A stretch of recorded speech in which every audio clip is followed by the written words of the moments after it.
ગત તારીખ 29/12ના રોજ બિલખાના સ્ટેશન પ્લોટ વિસ્તારમાં આવેલ પંચાયતના પાણીના સંપવાડી શેરીમાંથી ગાયનું કપાલ મસ્તક મળતા હિન્દુ સમાજમાં રોષની લાગણી ફેલાઈ હતી અને આ જઘન્ય અપરાધ કરનારાઓને પકડવા ઉગ્ર રજૂઆત કરેલ.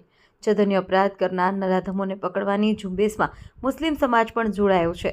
આજે સમગ્ર મુસ્લિમ ઘાંચી સમાજના આગેવાનો અને મોટી સંખ્યામાં મુસ્લિમ લોકો બિલખા પોલીસ સ્ટેશને પહોંચ્યા હતા અને આવું નરાધમ કૃત્ય કરનાર આરોપીને તાત્કાલિક પકડી પાડી કડકથી કડક કાર્યવાહી કરવાની ઉગ્ર માંગણી કરીને હિન્દુ મુસ્લિમ સમાજની એકતાનું ઉદાહરણ પૂરું પાડ્યું છે.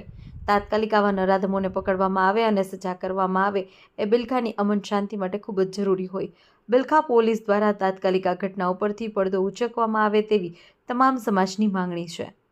મહેન્દ્ર નાગરેચા સાથે કેમેરામેન આશીષ વસાવડા, બિલખા. આજરોજ સમસ્ત સુન્ની મુસ્લિમ જમાત બિલખા દ્વારા બિલખા પોલીસ સ્ટેશને PSI સાહેબ સમક્ષ આવેદનપત્ર આપવામાં આવ્યું.